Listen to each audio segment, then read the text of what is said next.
خو که دغه سترګې پردیو ښځو ته وګورې، دغه ښځې ته سینماو ته چې هغه شیان وګورې، دغه سترګې چې نن سبا په دغه موبایلو کې د غلط فلمونه دي، د فیسبوکونه دي چې ټول ښځې نن په لګیا دي، په دغو کې استعمالوي.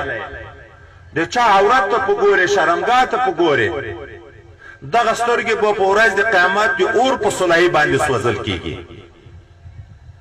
چې نیکي استعمال کې په دغه نظر الله راضي کېږي، جنت درکوي. خو چې غلط استعمال شو د جهنم په اور په ګرمه سلایي باندې دغه سترګې سوځل کېږي.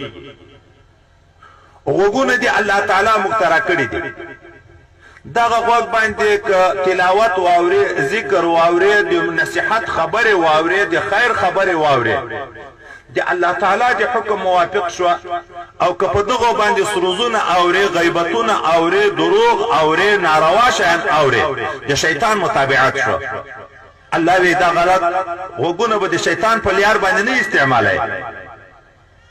دغه ژبه د الله تعالی را کړې ده، په دغه ژبه باندې به رښتیا وایي، خلکو ته به نصیحت کوي، تلاوت به په کوي، علم به په حاصلوي، د خیر په کار کې به استعمالوي. په دغه ژبه غیبات، په دغه ژبه دروغ، په دغه ژبه شیطانات، په دغه ژبه چاته کنځا کول، په دغه ژبه د چا باندې پسخند ویل، په دروغ شاهدی ورکول، د دغه نه به ټولو دغه ژبه ګوري، دا د شیطان متابعت ده. دا خوله خدای پاک را کړې ده، د حلال او حرام او فرق ده. په دغه خوله به حلال خوري، حرام به نه خوري. حلال رزق چې سړی وخوري، الله نبیانو ته وایي او مسلمانانو ته وایي حلال خورئ او د خدای پاک شکر ادا کوئ، عبادت یې کوئ. که په دغه ژبه خوله باندې حرام وخوړل شي، یوه ګوله چې حرامه سړی وخوري، 40 شپې عبادت نه قبلېږي، لمونځ یې نه قبلېږي، دعا یې نه قبلېږي، بل عبادت یې نه قبلېږي، 40 شپې.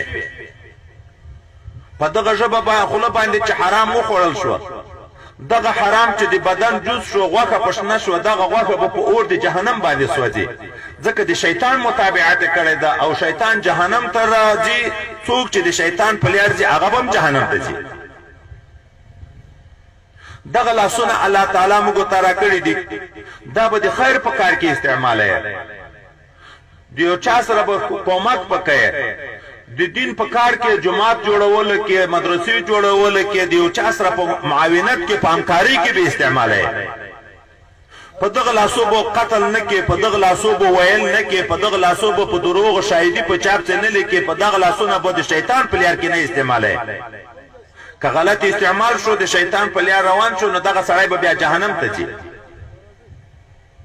دا قدمونه د خدای پاک موږ ته راکړي دي چې دغه قدمونه نیکو ځای ته اخلي، جماعت ته روانې او دستې وکړو، کور نه جماعت ته روان شي، په هر قدم خدای پاک یوه نیکي درته لیکي، یوه ګناه درته معاف کوي، یوه درجه دې پورته کېږي. خو که دغه قدمونه غلط استعمال شو، د ګناهو ځای ته لاړ شي، په هر قدم باندې خدای متعال تا ته یو ګناه لیکي، د جهنم عذابونه بیا درته کوي. عورت ته که غلط استعمال شو، په زنا او په لیواتتکاري او په بدعملۍ کې استعمال شو، نو شیطان په لار استعمال شو، جهنم ته به ځي. او که دغه د خپل محل کې د خپلې بیبي سره استعمال شو، خدای پاک څه ثواب په درکوي. نو یو وارې الله تعالی موږ ته وایي د سر نه تر نوکه پورې دغه ځان ټول په شریعت